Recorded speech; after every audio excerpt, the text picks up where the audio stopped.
Berita membanggakan dari Kementerian Dalam Negeri. Pasport Malaysia kini diiktiraf sebagai antara yang paling berkuasa di dunia. Menurut Global Passport Power Rank 2025 oleh Passport Index, Malaysia kini berada di tangga ketiga dunia dengan skor mobiliti sebanyak 174. Tuan-puan, itu bermakna rakyat Malaysia boleh melancong ke 174 negara tanpa visa dengan visa semasa tiba atau ETA lebih mudah dari sebelumnya. Malaysia kini sebaris dengan negara-negara maju seperti Perancis, Jerman, Itali dan Switzerland.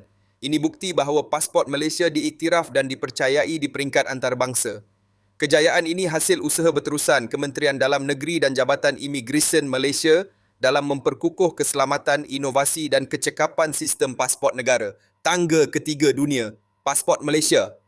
Selamat, dipercayai dan membanggakan.